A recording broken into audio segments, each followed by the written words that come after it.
صلی اللہ علیہ وسلم نے 10 ہجری 7 مارچ 632 عیسوی 9 ذی الحج کو خطبہ دیا۔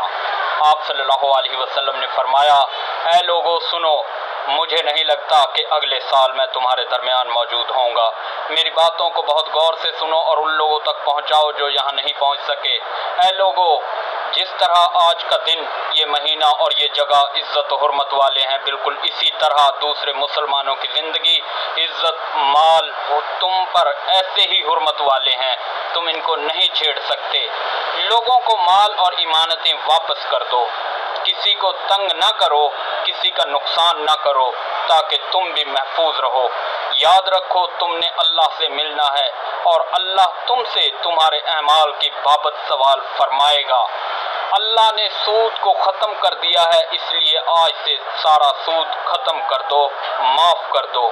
تم عورتوں پر حق رکھتے ہو اور وہ تم پر حق رکھتی ہیں۔ جب وہ اپنے حقوق پورے کر رہی ہوں تو تم ان کی ساری ذمہ داریاں پوری کرو۔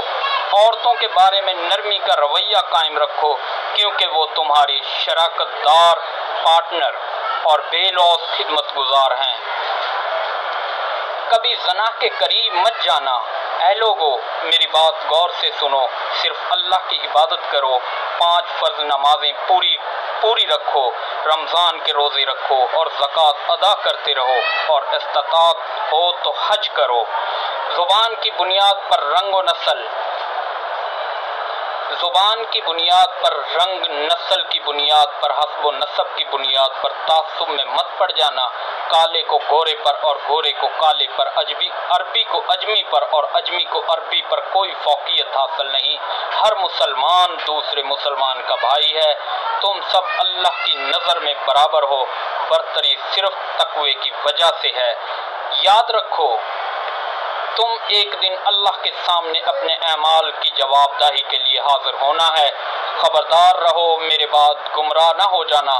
یاد رکھنا، میرے بعد کوئی نبی نہیں آنے والا اور نہ کوئی نیا دین لایا جائے گا۔